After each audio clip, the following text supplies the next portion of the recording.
Hola, muy buenas tardes, buenas noches o buenos días, dependiendo en el horario que estén viendo este video. Mi equipo y yo vamos a exponer sobre el tema de ácidos nucleicos. Nos vamos a enfocar principalmente en las estructuras y características de estos ácidos nucleicos. Esta exposición es para la materia de química orgánica del grupo 5074 y los integrantes de este equipo son los siguientes: Arroyo Herrera Ivana Larisa, López Carus Maximiliano, Soto David Paloma y su servidor Valencia Rubalcaba Luis Ángel. Espero que les sea útil esta información. Comencemos. Bueno, como sabemos, los ácidos nucleicos son una de las macromoléculas más importantes del cuerpo humano porque su principal función es la de almacenar información genética. Sin embargo, tiene algunas otras funciones que iremos desglosando a lo largo de la presentación. Y en cuanto a estructura, encontramos que la más simple de todas son los conocidos como nucleósidos. Estos son precursores de los nucleótidos. Por esto se entiende que a partir de un nucleósido se puede generar un nucleótido. Los nucleótidos ya son los monómeros estrictamente de los ácidos nucleicos. Y bueno, la estructura consta de una pentosa unida a una base nitrogenada. Esta unión se da a partir de un enlace N-glicosídico que a grandes rasgos se da del carbono 1 de la pentosa con el nitrógeno 1 en el caso de las pirimidinas, que es la base nitrogenada, o 9 en el caso de las purinas. Y bueno, se dice que es una reacción de condensación porque como podemos ver se forma una molécula de agua. Finalmente hay que decir que para pasar de un nucleósido a un nucleótido necesitamos la ayuda de las enzimas quinasas, que son las responsables de adherir un grupo fosfato para que ya quede la estructura final del nucleótido. Y bueno, ahora voy a pasar a explicar las azúcares que tenemos tanto en los nucleósidos como en los nucleótidos. Y bueno, estas son la ribosa para el ARN y la deoxirribosa para el ADN. Estas dos son pentosas heterocíclicas. Entonces son azúcares de 5 carbonos que están en ciclo, pero heterociclo significa que no es un ciclo únicamente de carbono, sino que también tenemos otros elementos. En este caso es el oxígeno. Y bueno, como podemos ver en la imagen de fondo negro, tenemos aquí una ribosa desglosada y se ve claramente que el carbono 1 forma parte de un grupo aldehído. ¿Por qué? Porque este carbono está unido doblemente a un oxígeno, a un hidrógeno y a un grupo R, que sería pues toda la demás cadena de carbonos. Y aquí también se ve en este diagrama cómo pasamos de la ribosa en este estado a la ribosa en el estado de la izquierda, ¿no? Que es pues la que tenemos como heterocíclica. Y esto se debe a que el oxígeno que está unido al carbono 4 puede unirse al carbono 1 también, lo que provocaría que uno de los dobles enlaces que tenía con el oxígeno se pierda y este oxígeno, como es altamente electronegativo, pues se uniría con un hidrógeno. Entonces, en la estructura de la izquierda podemos ver claramente como el carbono 1 ahora está unido a un grupo hidroxilo, pero también está unido a un oxígeno. Ese mismo oxígeno está unido también al carbono 4.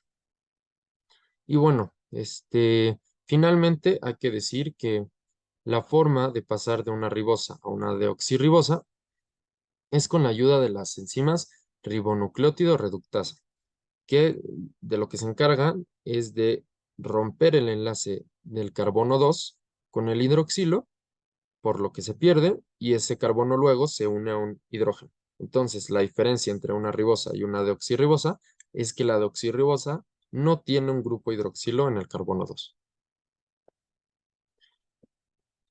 Más adelante explicaremos más a detalle todas las bases nitrogenadas que encontramos en los nucleótidos, pero quiero hacer una pequeña aclaración antes.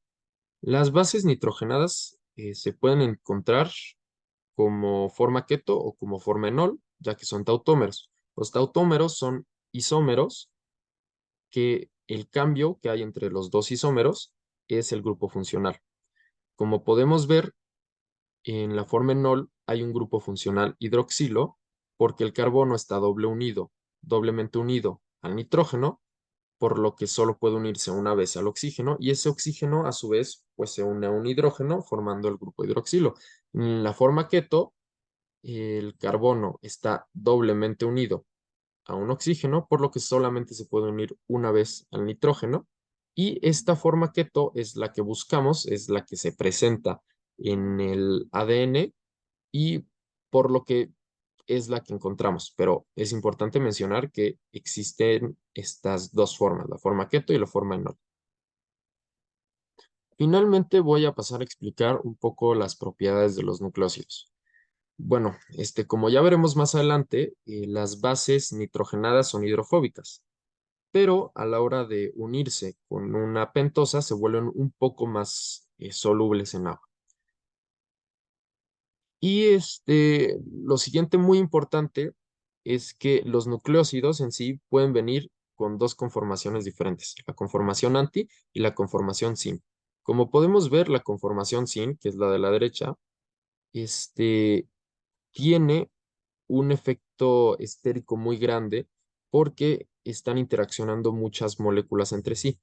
Esto hace que realmente no veamos tanto la conformación sin, sino que la conformación más predominante es la conformación anti. Y la conformación anti es la que podemos ver en el ADN, porque pues aquí se ve claramente, ¿no? Que hay en el anillo grande de la purina, podemos ver que están los dos nitrógenos juntos, los dos nitrógenos que son los que pueden formar puentes de hidrógeno con la otra base nitrogenada. En la conformación sin no puede hacerse esto, por lo que la conformación que tenemos habitualmente en el ADN, la conformación que funciona, es la conformación anti. Y bueno, también hay que decir que los nucleósidos se presentan en el ARN de transferencia, que pues como sabemos tiene una estructura muy peculiar como forma de trébol y los nucleósidos forman parte de esta estructura. Además, hay que decir que tanto los nucleótidos como los nucleósidos son utilizados en la medicina y en la investigación, ya que pues podemos generar análogos a estos, que son moléculas que no son propiamente nucleótidos o nucleósidos, pero que a la hora de estar en el organismo pueden funcionar, pueden interaccionar con otras moléculas como si fueran estas.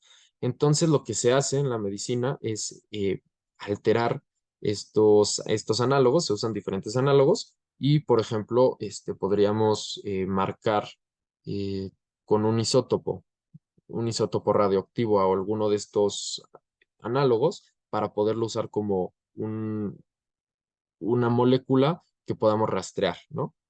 Y al mismo tiempo se usan como antivirales porque, pues evidentemente, al no ser una base nitrogenada al uso, no funciona la molécula de ADN porque pues no tiene los nucleótidos que tiene que tener, sino que tiene una molécula análoga, por lo que se usa como antiviral para que no funcione el ADN de los virus, no se puedan generar las proteínas para que los virus se empiecen a propagar y se empiecen a reproducir. Y bueno, estas son como las propiedades más importantes que podemos ver de los nucleósidos.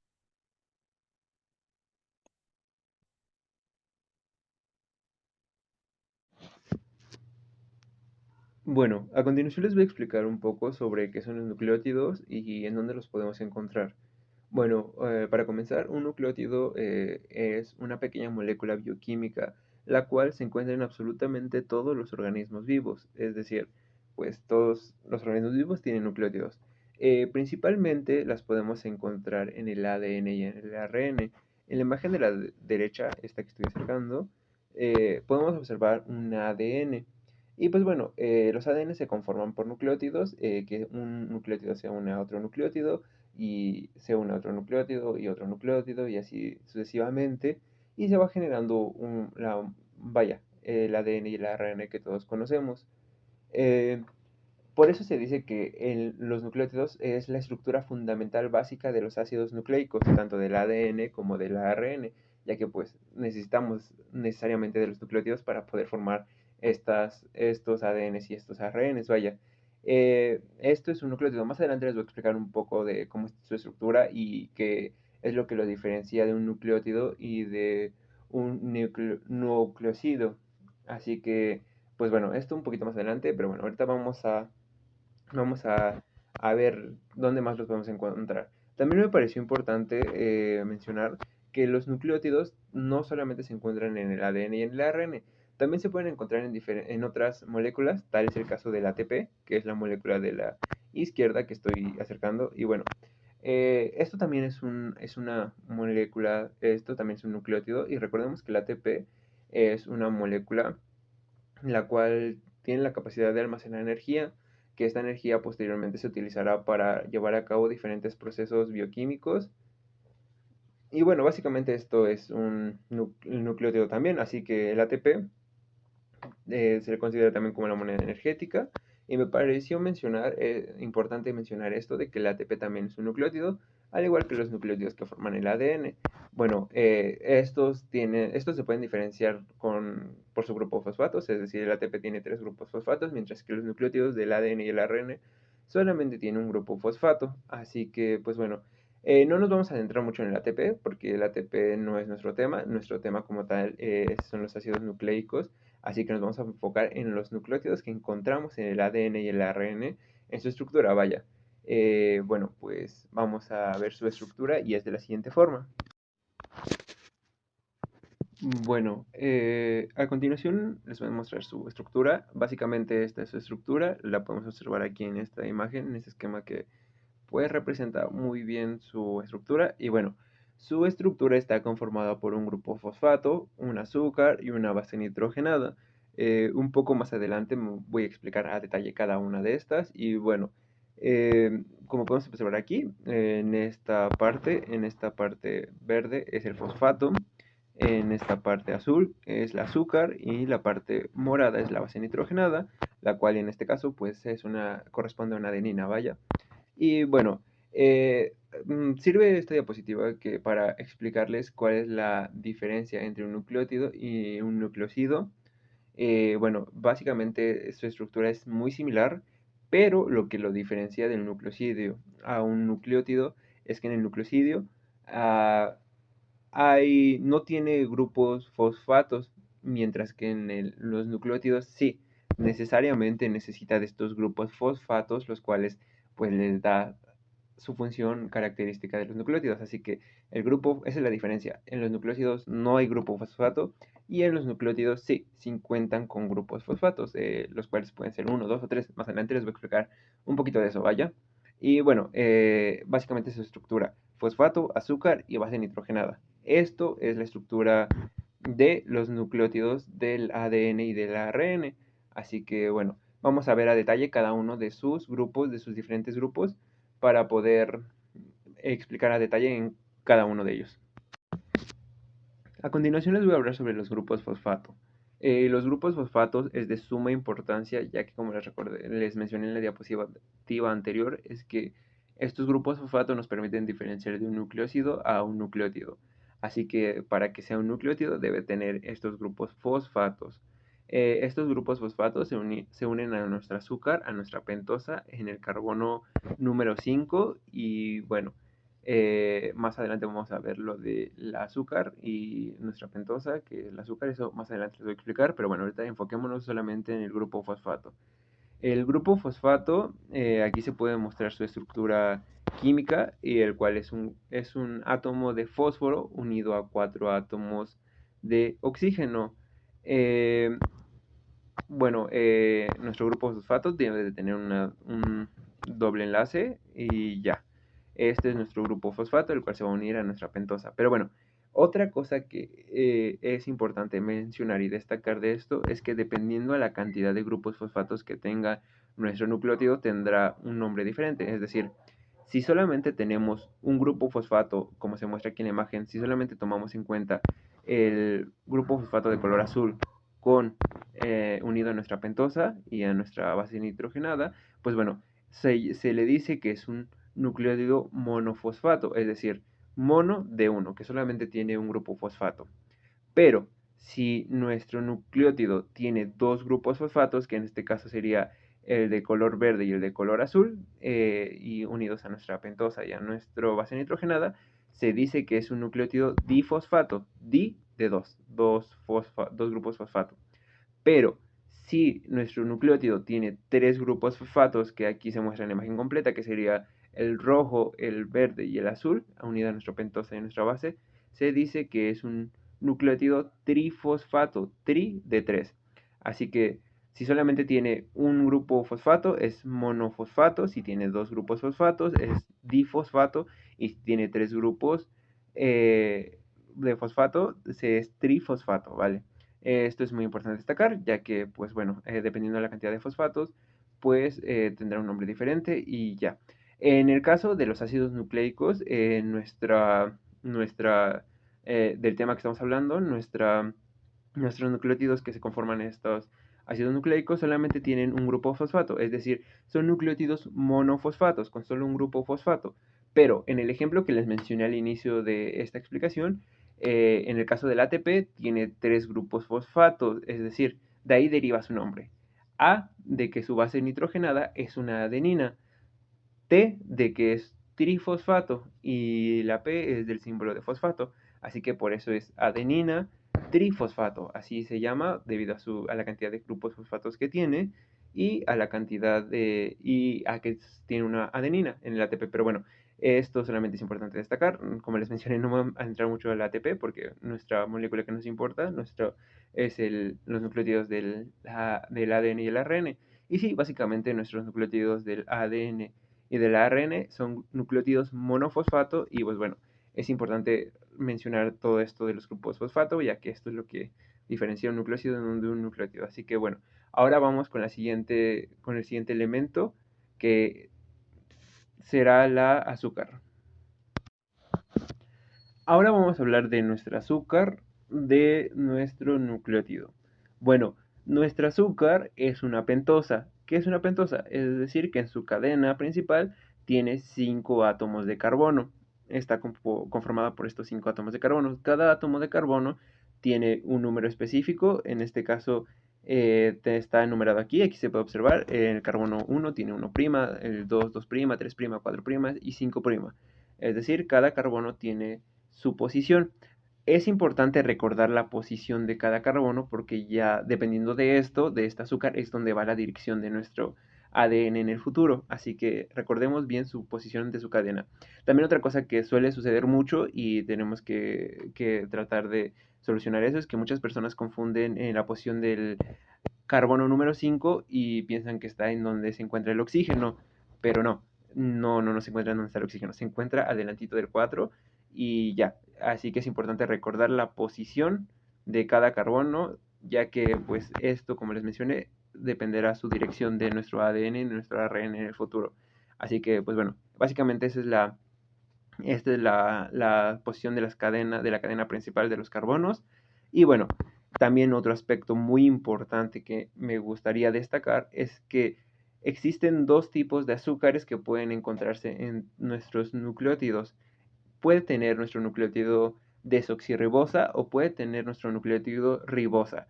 ¿Qué es lo que lo diferencia? Y pues es algo pues único, es decir, por ejemplo, en la ribosa, en el carbono número 2, composición 2, vemos que tiene átomo de oxígeno e hidrógeno, es decir, pues tiene OH. Pero en la desoxirribosa solamente tiene átomos de hidrógeno, así que esto es su principal diferencia de que en la desoxirribosa solamente en el carbono 2 tiene átomos de hidrógenos, mientras que en la ribosa, en el carbono número 2 tiene átomo de OH. Esto es muy importante, ya que también de aquí deriva el nombre de esta pentosa, de esta azúcar, ya que los ácidos desoxirribonucleicos tienen desoxirribosa, la azúcar pentosa desoxirribosa, mientras que los ácidos ribonucleicos tienen nuestra pentosa de ribosa, es decir, pues aquí se pueden observar los dos diferentes tipos de pentosas que pueden tener nuestros nucleótidos y también lo que va a destacar si es un ácido ribonucleico o si es un ácido desoxirribonucleico.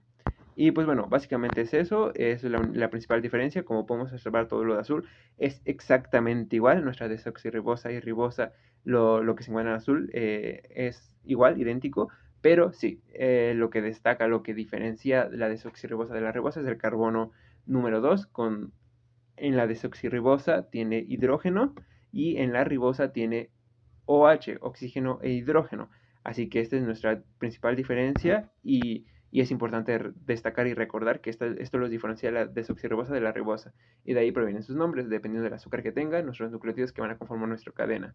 Así que bueno, esto es importante y bueno, ahora vamos con el siguiente compuesto que son las bases nitrogenadas.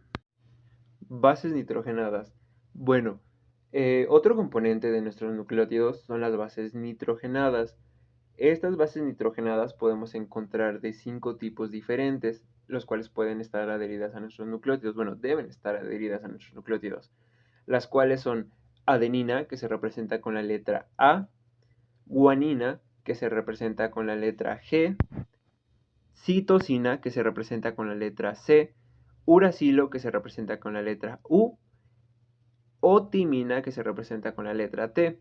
Es muy importante destacar que en el ADN encontramos timina, mientras que en el ARN o RNA encontramos uracilo, es decir, la timina mayormente se encuentra en el DNA y el uracilo mayormente se encuentra en el RNA, ¿vale? Es importante destacar esto y bueno, también otro aspecto muy importante es que se divide en dos. Las bases nitrogenadas pueden ser púricas o pirimidínicas. ¿Qué los diferencia? Bueno, las púricas son bases nitrogenadas, que es adenina y guanina, pero estas poseen una pentosa y una hexosa, es decir, como podemos observar, tienen una pentosa, la cual tiene 5 carbonos, unido a una hexosa, que tiene 6 carbonos. Así que, pues bueno, estas son las púricas. Mientras que las pirimidínicas solamente están conformadas por hexosa, es decir, tienen solamente 6 carbonos y no tienen la pentosa, como en el caso de las púricas. Esto es importante recordar y eso es lo que diferencia entre púricas y pirimidínicas. Bueno, también otro aspecto muy importante es recordar que, por ejemplo, la guanina siempre se va a unir con la citosina. La timina se va a unir con la adenina. Bueno, en este caso, la timina puede ser timina o uracilo. Si es uracilo, se va a unir con la adenina.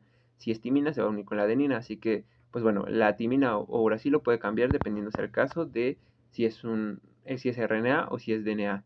Así que, bueno, recordemos que guanina se une con citosina y timina o uracilo se unen con adenina por su composición. Y bueno, estas uniones que unen a estas bases nitrogenadas se unen por puentes de hidrógeno, que bueno, más adelante les voy a explicar un poquito más de esto. Y bueno, básicamente estas son las bases nitrogenadas de nuestros nucleótidos y es importante recordar. Bueno, ya mencionando los 3 diferentes componentes que componen a nuestros nucleótidos, pues básicamente así es como está compuesto y pues bueno, recordemos, si recuerdan en la diapositiva que les expliqué sobre el azúcar y la pentosa, bueno, que es lo mismo, vaya, recordemos que la posición de la pentosa es de suma importancia, ya que esta va a dar la dirección de una doble cadena, si es el caso del DNA. Si tiene doble cadena, pues la pentosa, de acuerdo a la pentosa y a la cadena principal de carbonos, tendrá su dirección. Y bueno, las bases nitrogenadas siempre se van a unir al carbono número 1 de nuestra pentosa, de nuestra azúcar, ¿vale? Vaya, carbono número 1, recuerden, base nitrogenada unida a nuestro carbono 1. Mientras que el grupo fosfato de nuestro nucleótido siempre se va a unir al carbono número 5. Es decir, este grupo fosfato que es perteneciente de nuestro nucleótido principal se va a unir al carbono número 5. Ya después, cuando se una un nucleótido a otro nucleótido, el grupo fosfato del otro nucleótido se va a unir al carbono número 3. De ahí deriva la dirección de nuestro DNA, vaya. Vaya. Y pues ya, cuando se unan los puentes de se unan las bases nitrogenadas por puentes de hidrógeno, pues se unirán como les expliqué anteriormente. Y pues bueno, básicamente eso. Pero es importante recordar que la pentosa, nuestro azúcar, será de suma importancia para la direccionalidad y bueno, recordemos en qué carbono se une el grupo fosfato, la base nitrogenada y el otro grupo fosfato de otro nucleótido, vaya. Y ahora, no voy a adentrarme mucho a esto porque esto es perteneciente de la próxima explicación, pero bueno, les voy a mencionar que tienen diferentes enlaces. Aquí en esta imagen podemos ver los tipos de enlace. Acá donde se encuentra justamente el NH2 que está unido al carbono, es un enlace covalente, junto donde se encuentra el OH de nuestra pentosa también es una unión covalente. Bueno, ahora, en donde se une nuestra base nitrogenada con nuestro azúcar, es un enlace N-glucosídico, que eso lo va a explicar más adelante mi compañera. Y bueno, ahora, donde se unen los fosfatos, si es un único fosfato, como es en el caso del DNA, que eso es un monofosfato, va a tener un enlace fosfodiéster. ¿A qué deriva su nombre? A que recordemos que el grupo éster se muestra aquí abajito está presente el grupo éster, donde se ve el puntero. Y bueno, lo que diferencia y lo que cambia es el fosfo, es decir, el carbono cambia por un átomo de fósforo, pero es igual. Igual, si se une a otros grupos fosfatos, va a tener enlaces fosfoanhídridos que recordemos que un grupo anhídrido, está compuesto por carbono, oxígeno, carbono, pero en este caso los carbonos serán sustituyentes por fósforo, por eso el nombre de fosfoanhídridos. Y bueno, es importante recordar, destacar eso, no voy a entrar más y bueno,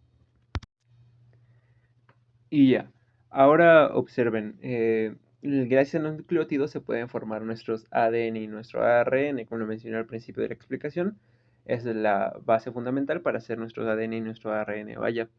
Y bueno, ahora en el ADN recordemos que les mencioné que la azúcar será la encargada de darle direccionalidad a nuestro ADN, ya que pues nuestro ADN tiene doble cadena, lo cual las dos cadenas se unen las bases nitrogenadas por puentes de hidrógenos y todo esto. Así que bueno, aquí en este ejemplo del ADN vemos un nucleótido y otro nucleótido. Si los ponemos en forma pues normal, o sea, en forma igual, pues vemos que no va a encajar y la pentosa y no se van a unir los grupos, las bases nitrogenadas no se van a unir. Así que, pues no, aquí en el tache donde se ve, no se pueden unir de esta forma. Así que procedemos a la siguiente imagen donde nuestras bases nitrogenadas dan un giro y nuestra pentosa se invierte. Y así sí es que se pueden hacer estos puentes de hidrógenos para unir nuestra doble cadena del DNA. Así que, bueno, así que por eso la direccionalidad. Como vemos aquí, la direccionalidad es de 5' a 3', ya que el carbono número 5 de nuestra pentosa está en la parte superior y en la parte inferior está el carbono 3'. Del otro lado, la otra cadena que es antiparalela debe ser invertido, o sea, nuestra pentosa debe estar invertida. Arriba se debe encontrar nuestro carbono número 3 y abajo nuestro carbono 5'. Así que bueno, por eso se dice que es antiparalela y la azúcar es la que le da esta direccionalidad a nuestro ADN y así se crea nuestro gran ADN, el cual nos da la información genética. Y el ARN, bueno, el ARN es un poco más sencillo, como nada más tiene una cadena, pues solamente tiene una direccionalidad que es de 5 a 3', así que pues aquí no hay más. Pero bueno, como les dije, es importante saber la direccionalidad y bueno, ahora sí, continuamos con las siguientes diapositivas. Como mencionamos antes, un nucleócido es una estructura formada entre un azúcar pentosa, es decir, un azúcar con 5 carbonos ciclada, y una base nitrogenada. Esta unión se da gracias a un tipo de enlace llamado enlace glicosídico. En este caso, el enlace N-glicosídico, como su nombre lo indica, utiliza los nitrógenos de la base para formarse. El enlace N-glicosídico permite que el grupo amida, es decir, el grupo conformado por un nitrógeno y un hidrógeno presente en la base nitrogenada, se una a un grupo hidroxilo presente en la pentosa, es decir, el grupo conformado por el oxígeno con el hidrógeno. Al ocurrir este enlace, se va a dar una unión final entre el nitrógeno de la base y el carbono de la pentosa, enlace que es de tipo covalente y que es bastante estable. De hecho, está presente en varias uniones a lo largo de la cadena de ADN. En este caso particular, es bastante fuerte también porque la electronegatividad del nitrógeno es muy similar a la electronegatividad del carbono, y esto les genera un poco más de fuerza. La unión ocurre de la siguiente manera. Si bien existen varios grupos hidroxilos presentes en la pentosa y que están libres para unirse, el enlace de tipo N-glicosídico siempre ocurrirá en el carbono número 1, ya que en general el ADN tiene una disposición horizontal para generar sus uniones, y este carbono será el más adecuado para dicha función. Entonces, al unirse el grupo hidroxilo con el grupo amida, notamos que hay dos hidrógenos, un oxígeno, un carbono y un nitrógeno, donde los átomos de hidrógeno y oxígeno serán expulsados en forma de agua, permitiendo así la unión directa entre el nitrógeno y el carbono. Ahora, es importante recalcar que este enlace, como ya mencioné, se da siempre en el carbono 1 de la pentosa, pero el número de nitrógeno de la base en la que se dé esta unión va a variar dependiendo del tipo de base. Es decir, en el caso de que la base sea una pirimidina, se dará siempre en el nitrógeno número 1, pues estas bases tienen una estructura de anillo, pero solo es un anillo. En el caso contrario, en las purinas, va a ocurrir el enlace siempre en el nitrógeno número 9, ya que es una estructura de doble anillo. Para ejemplificar lo anterior, aquí tenemos un nucleósido llamado citidina, donde podemos ubicar primero tanto al azúcar pentosa, que en este caso es una ribosa, y a la base nitrogenada, que en este caso es la citosina. Luego, si contamos los carbonos de la pentosa y los nitrógenos de la citosina, notamos que están unidos el carbono 1 de la pentosa y el nitrógeno 1 de la citosina, por lo que se puede intuir que ahí hay un enlace de tipo N-glicosídico y que por lo tanto hay una expulsión de agua en esa reacción.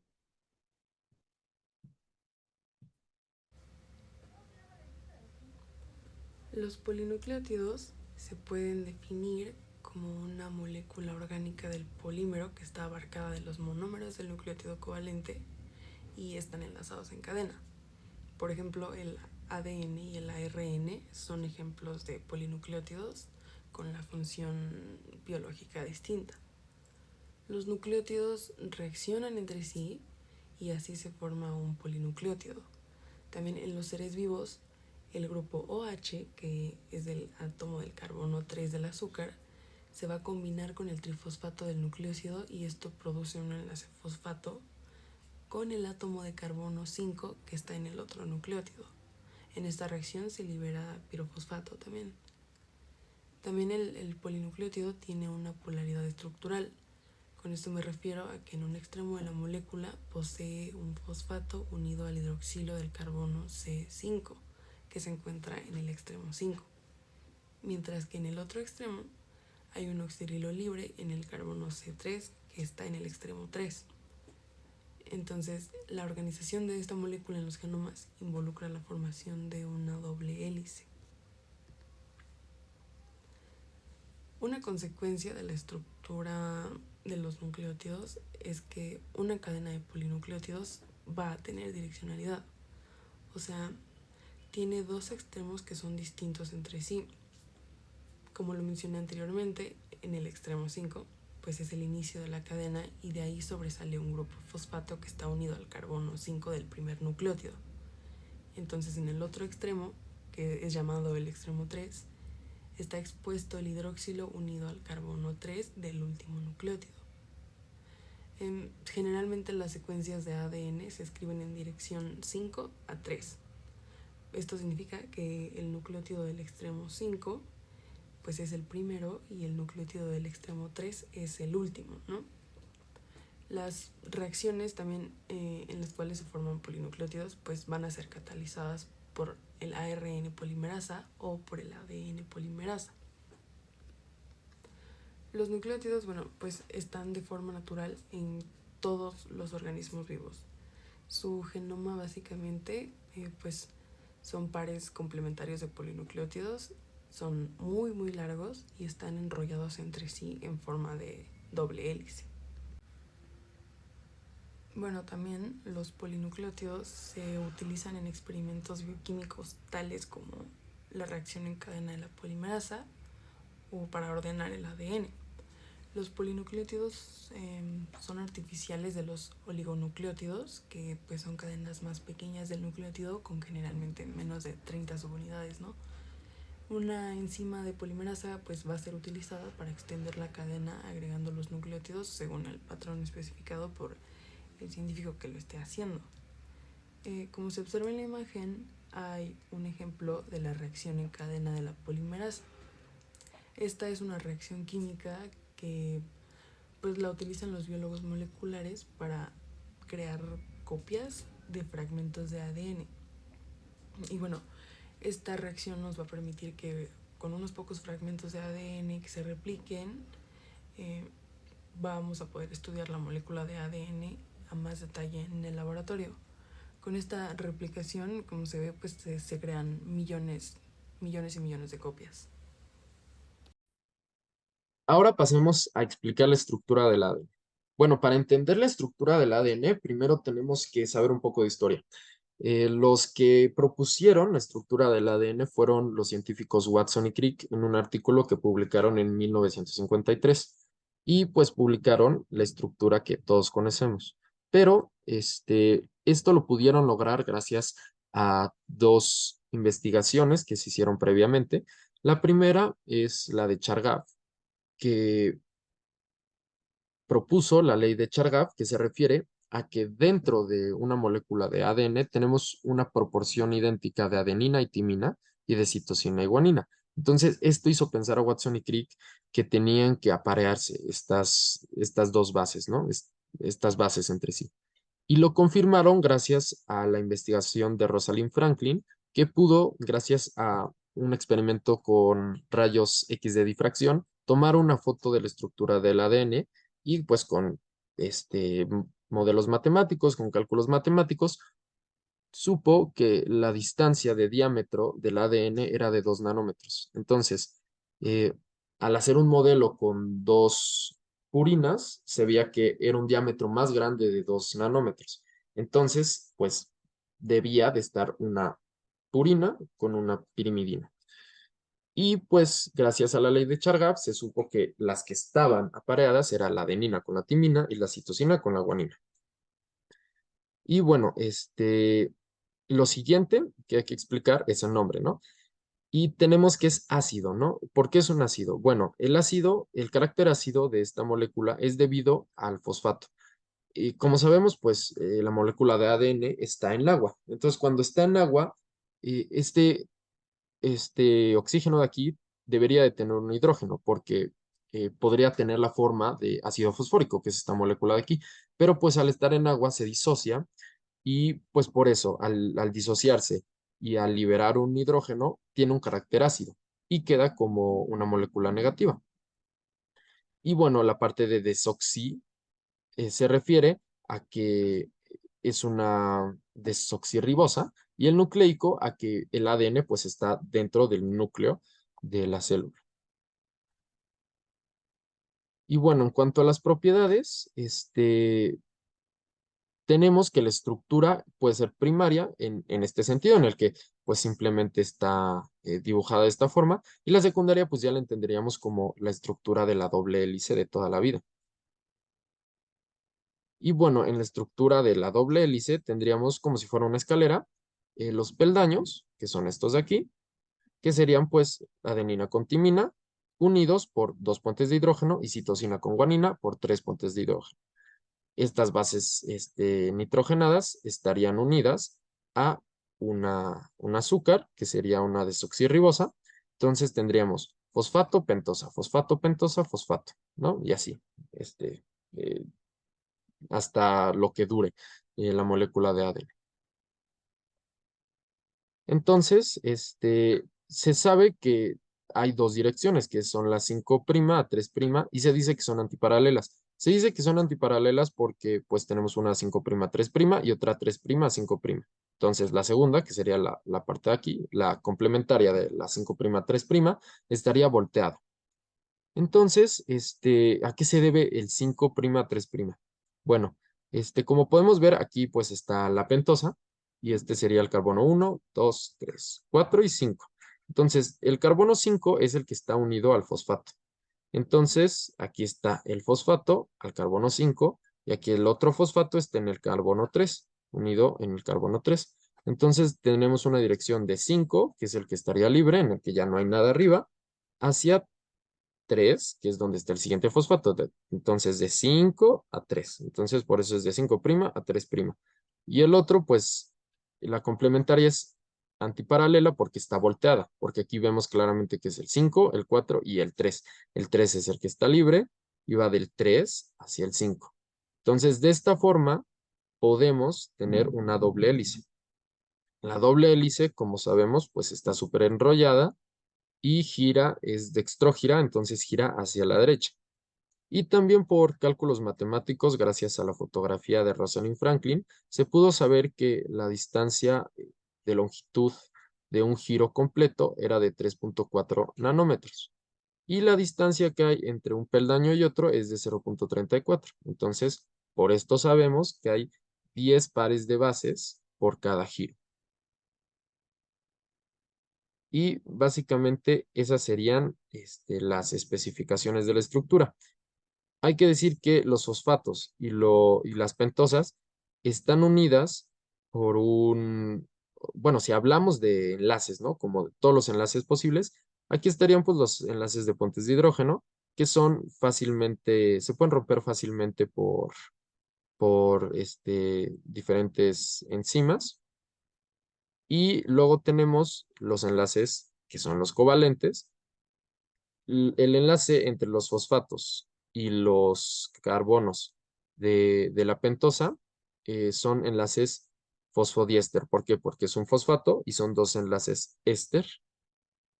Son dos porque sería el del carbono 5 y el del carbono 3. Y pues también tenemos aquí el enlace entre la base y la pentosa, que sería pues el N-glicosídico. Pues también es un enlace covalente entre el carbono y el nitrógeno, entonces estos enlaces no se rompen tan fácilmente, no como los puentes de hidrógeno que se pueden romper fácilmente. Y también hay que decir que, como podemos ver aquí, las bases están en la parte interior, porque las bases son hidrofóbicas, y los fosfatos y las pentosas son hidrofílicas, entonces están en la parte exterior. Además del modelo que todos conocemos, hay otros modelos y principalmente se habla de otros dos, que es el ADN-A y el ADN-Z. Bueno, explicando el ADN-B, que es el que todos conocemos, el de Watson y Crick, se entiende porque, pues, es la molécula de ADN cuando está en una disolución acuosa, ¿no? Porque, pues, es como la tenemos en el cuerpo humano. Y esta estructura se da cuando hay un 92% de humedad y se sabe que en los surcos, que son pues estos triángulos de aquí, habrían 12 moléculas de agua, por lo que están bastante separados, como los diferentes giros, están como separados entre sí y la separación entre el espacio que queda porque está girando, pues son los surcos, ¿no? Hay surcos mayores y surcos menores. Este sería un surco mayor, el de aquí como triángulo, y este sería un surco menor. Entonces se sabe que en los surcos mayores hay 12 moléculas de agua. Además, además de la condición de que es una disolución acuosa, pues hay una baja fuerza iónica. Y además, pues la torsión está girada como 36 grados, las bases nitrogenadas. ¿Qué pasa? Que En en estos dos modelos, pues cambian las condiciones. Entonces, al cambiar las condiciones, la molécula de ADN, pues se comporta diferente. Al haber menos humedad, un 75% de humedad, lo que equivaldría a 5 moléculas de agua, esto permite que los surcos ya no sean tan amplios, que haya surcos, pues igual podrían ser igualmente profundos, pero ya no hay una distancia entre los surcos tan amplia y se hace más pequeña. Entonces, ahora hay 11 pares de bases por giro en vez de 10, porque está pues como más comprimida la molécula de ADN, y esto también se comprime más gracias a la interacción con los contraiones, que son pues el cesio, el potasio, el sodio.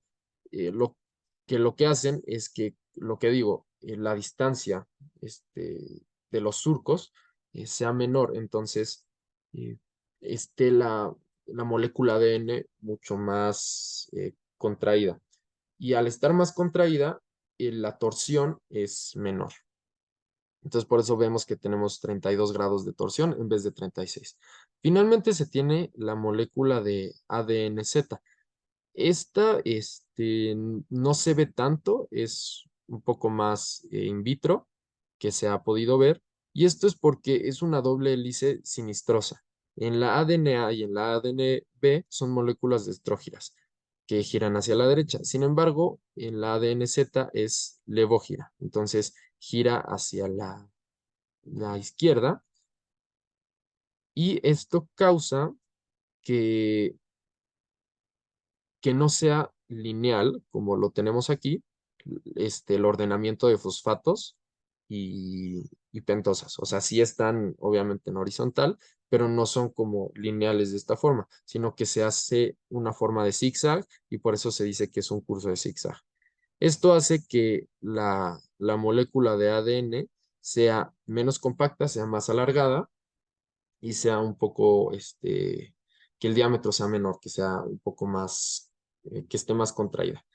Y aquí se tienen 12 pares de bases por giro, a diferencia de las otras.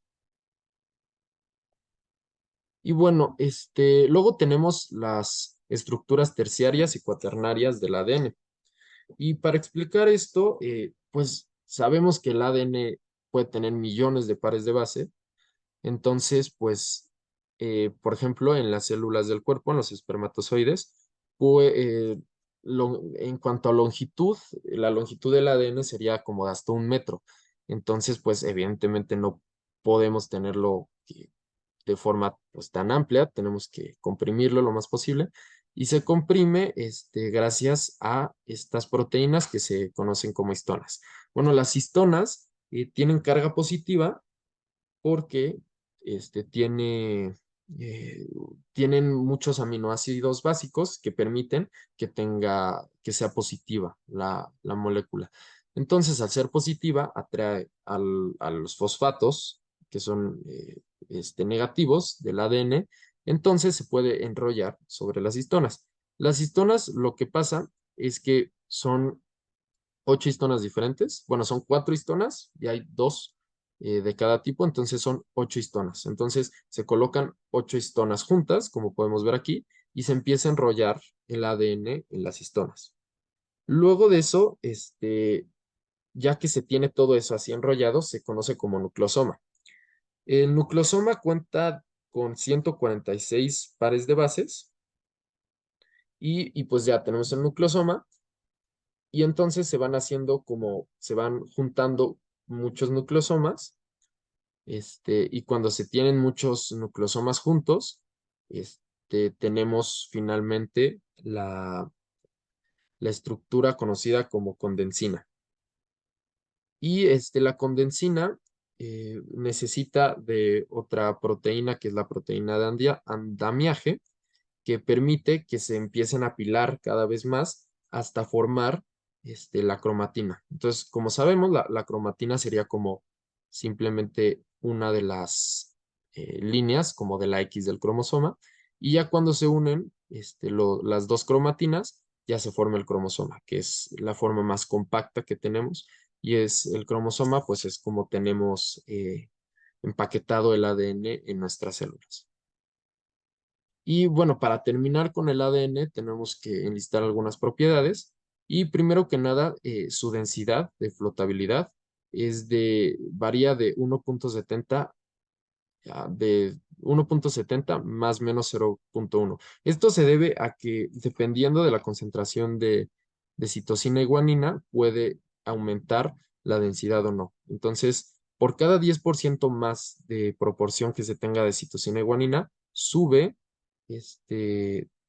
.12 la densidad de flotabilidad. ¿Esto por qué? Porque como expliqué, pues hay 3 puentes de hidrógeno, por lo que se ocupa más espacio, y las moléculas que tengan más proporción de citosina y guanina son más densas, entonces pues aumenta la densidad de flotabilidad.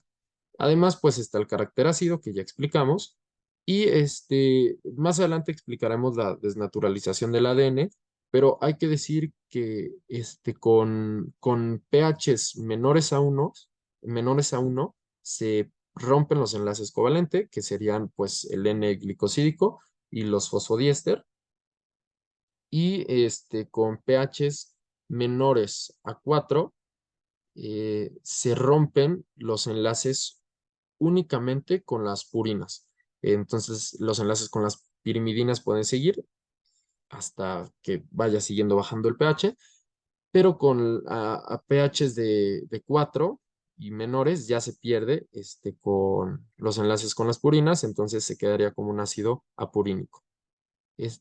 Luego se sabe que las sales estabilizan la estructura. Como sabemos, pues el fosfato hace que tengan carácter negativo el ADN, por lo que sales que se disocian en agua, eh, forman cationes al disociarse en agua, pues pueden estabilizar la molécula de ADN porque se unen, ¿no? Se unen, como ya habíamos visto, los contraiones como el sodio o el potasio, se unen al fosfato y le dan más estabilidad a la estructura.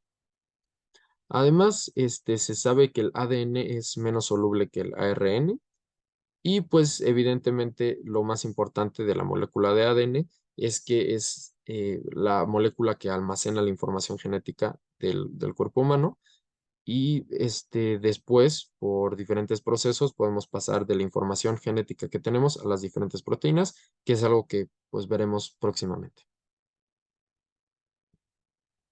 Y eso sería todo por las propiedades y la estructura del ADN. Bueno, ahora vamos a hablar sobre la desnaturalización del ADN.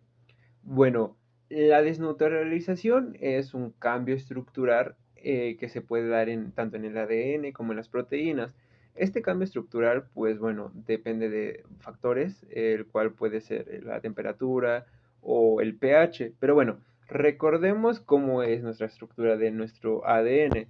Es una estructura de doble hélice. Aquí se muestra, bueno, en esta figurita azul, se muestra cómo se encuentra al principio, unido como en forma de escalera. Y bueno, este es nuestro ADN sin desnaturalizar, en su estado normal, en condiciones fisiológicas naturales. Y bueno, pero cuando desnaturalizamos este DNA, lo que hacemos es separar nuestras dos cadenas principales, como les mencioné anteriormente en los nucleótidos y todo eso, y como les mencionamos en esta exposición, nuestras cadenas, nuestras bases nitrogenadas están unidos por puentes de hidrógenos. Estos puentes de hidrógenos pues no suelen ser muy estables, no suelen ser los enlaces más estables, así que por eso les permite que la temperatura o el pH permite que estos puentes se rompan fácilmente y se separe la doble cadena y se separe en dos nuestra cadena de ADN, y nuestra cadena se separa debido a que estos puentes de hidrógeno pues desaparecen. Esto generalmente se hace cuando se hacen técnicas de PCR. Y bueno, la temperatura, para desnaturalizarlo, se sube la temperatura, se eleva la temperatura, por lo general puede ser entre 80 grados o 90 grados. Y pues bueno, al tener estas temperaturas, rompen estos puentes de hidrógeno y separan nuestras dos hélices.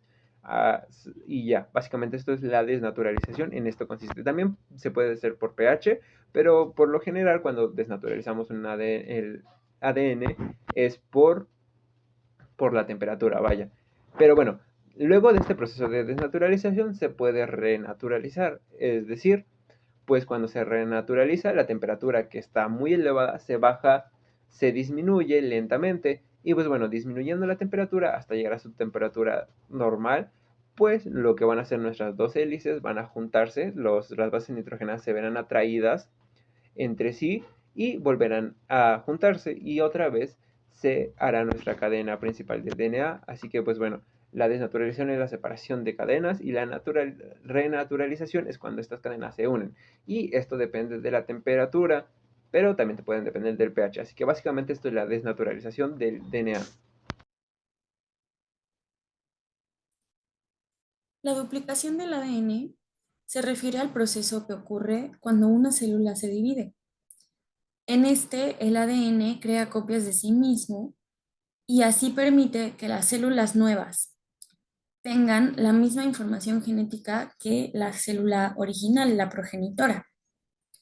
En esta replicación, lo que ocurre es que la doble hélice del ADN se abre y deja libres dos cadenas que sirven de molde cada una para sintetizar una nueva que la pare, quedando así siempre dos moléculas de ADN nuevas, pero con una cadena vieja y una cadena nueva.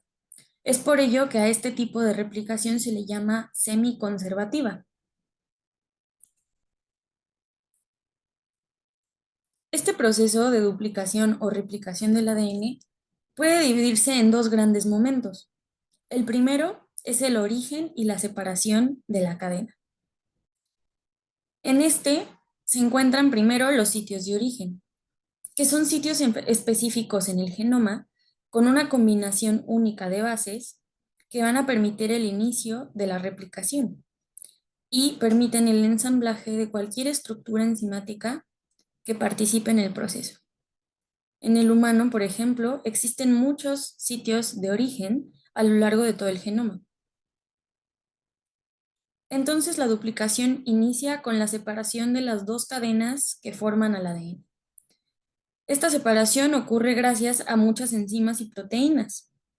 La primera enzima en participar es la topoisomerasa, enzima que realiza cortes ya sea en una o ambas cadenas del ADN, permitiendo que ésta se desenrolle y así pierda un poco de tensión para que las siguientes enzimas y estructuras puedan hacer su trabajo.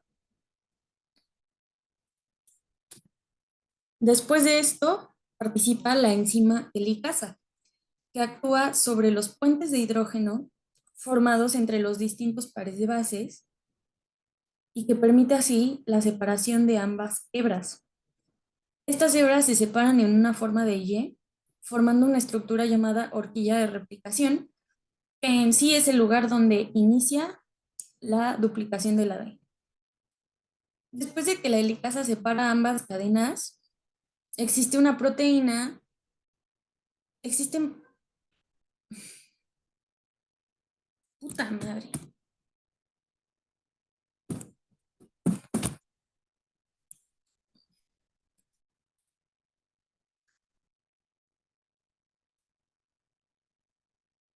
La replicación del ADN se refiere a un proceso que se lleva a cabo cuando se da la división celular. Este proceso consiste en que el ADN crea copias de sí mismo para que las células hijas que surgen de la división tengan la misma información genética que la progenitora. Esta replicación ocurre cuando la doble hélice del ADN se divide en dos hebras, las cuales cada una van a sintetizar su otra mitad y así van a surgir dos nuevas moléculas de ADN, cada una con una cadena vieja y una cadena recién sintetizada. Es por ello que a este tipo de replicación se le dice que es de tipo semiconservativa. A este proceso se le puede dividir en dos grandes momentos.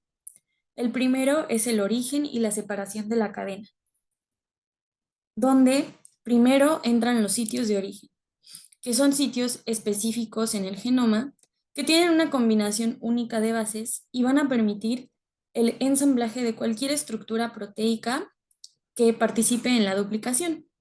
De hecho, en el humano existen muchísimos sitios de origen a lo largo de todo el genoma. Entonces, la duplicación va a iniciar con la separación de las dos cadenas que forman al ADN. Esta separación ocurre gracias a distintas enzimas y proteínas. La primera de ellas en participar es la topoisomerasa, enzima que realiza cortes ya sea en una o ambas cadenas del ADN y que va a permitir que éste se desenrolle y así pierda tensión, haciéndole más fácil a las siguientes estructuras hacer su trabajo. Después de ello va a entrar en juego la enzima helicasa, que actúa sobre los puentes de hidrógeno que se forman entre las bases nitrogenadas y así va a permitir la separación de dos hebras que toman diferentes direcciones y se va a formar una estructura en forma de Y, llamada horquilla de replicación, que es en sí el lugar donde comienza la replicación.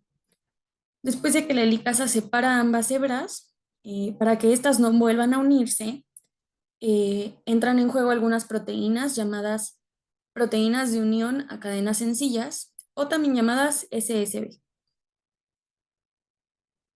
El segundo gran momento en la replicación del ADN se da después de la separación de las cadenas, donde entra en juego primero la DNA polimerasa, que es la enzima que se encarga de aparear a cada una de las cadenas separadas con su contraparte.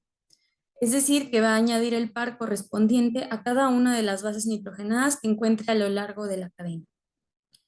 Esto lo hace gracias a enlaces covalentes de tipo fosfodiéster. Sin embargo, todo este proceso no es algo tan sencillo. La DNA polimerasa funciona siempre en el sentido 5' a 3', ya que en la cadena de ese sentido siempre quedan expuestos grupos hidroxilos que pueden ser apareados por nuevas bases. Entonces, esto implica un problema, ya que, como mencionamos, el ADN es antiparalelo, lo que quiere decir que siempre habrá una cadena de las previamente separadas que vaya en el sentido opuesto al natural de la polimerasa, o sea, en sentido 3' a 5'. En la cadena que fue separada y que va en sentido 5' a 3', no hay un mayor problema, se puede realizar la síntesis fácilmente y es por esto que dicha cadena, que trabaja a una velocidad normal, se le llama cadena líder. Pero en el caso contrario, la DNA polimerasa debe separarse momentáneamente de la cadena que va en sentido 3' a 5' y trabajar por pequeños fragmentos. Estos fragmentos se llaman fragmentos de Okazaki. En este proceso entra en juego, por ejemplo, una proteína llamada pinza deslizante. Esta tiene forma de anillo y es la que impide que la DNA polimerasa, al separarse momentáneamente de la cadena, no se vaya flotando por la célula, sino que vuelva a unirse a la cadena y siga su proceso. Todo esto es posible para poder así seguir su sentido natural, que es de 5' a 3', y por ello esta cadena funciona en una velocidad un poco menor que la otra, y a esta se le va a llamar cadena rezagada. Ya por último, al final de la replicación, una vez que la DNA polimerasa cumplió con la síntesis de las nuevas cadenas y ya tenemos las dos nuevas moléculas de ADN, entran en el juego algunas enzimas para terminar de afinar unos últimos detalles y funcionar como mantenimiento, por ejemplo, la DNA ligasa, que es una enzima que se encarga de sellar los espacios que quedan entre algunas de las bases y así afinar últimos detalles y se puede dar por concluida la replicación del ADN.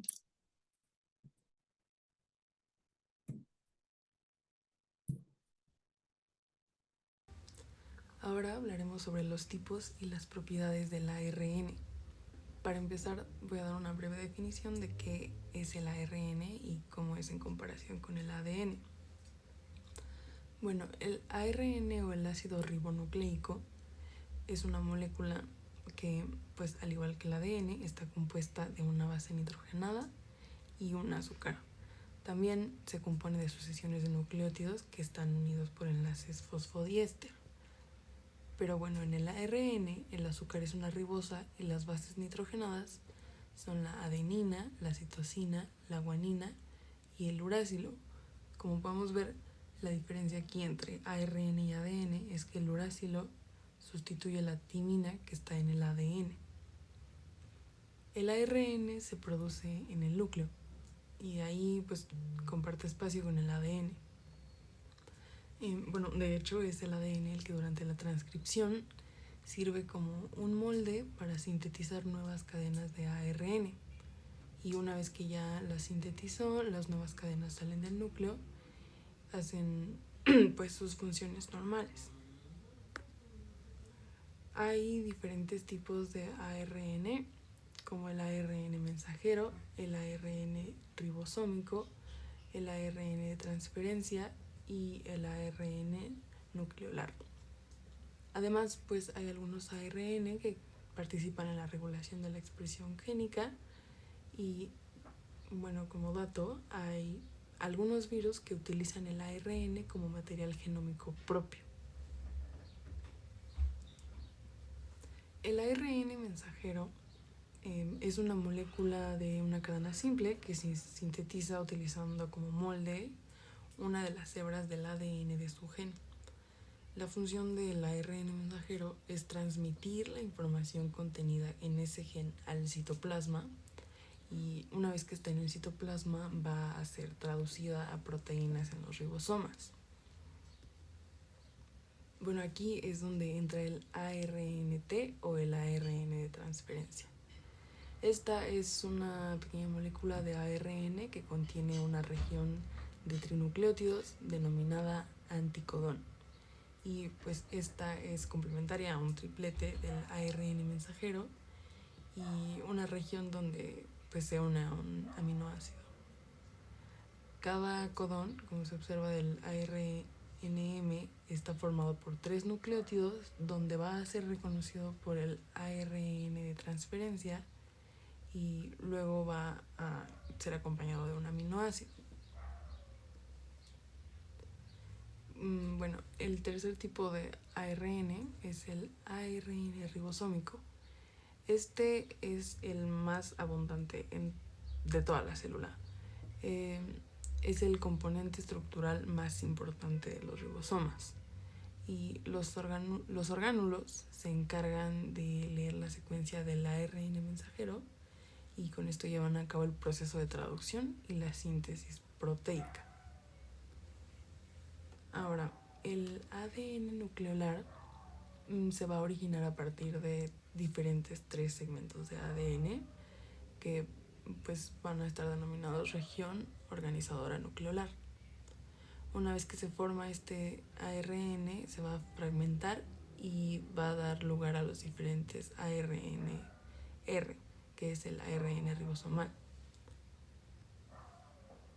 Bueno, además existen ARNs implicados en la regulación de la expresión génica. O sea, ARNs que controlan qué parte del ADN se expresa en forma de proteína y cuáles no. Y esto es gracias a que son complementarios a regiones específicas del ARN mensajero o del ADN.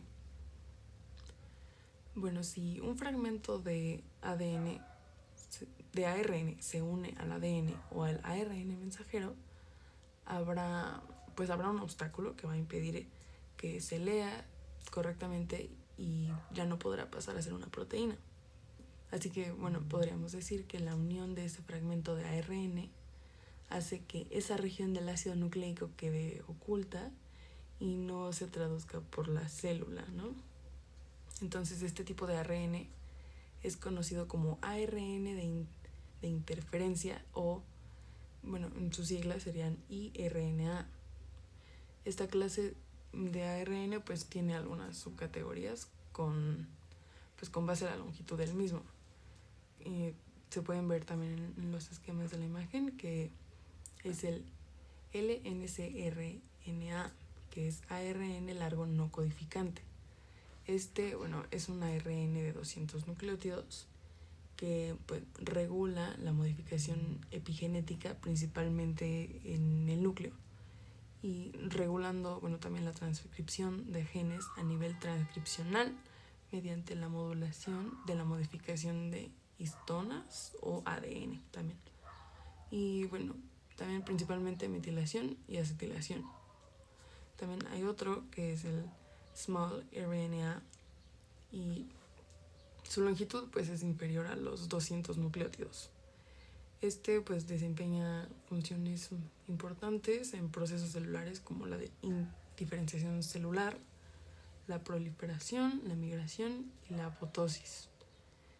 Dentro de esta subcategoría de small RNA, pues hay otras dos, que es el microARN y consiste alrededor de 22 nucleótidos.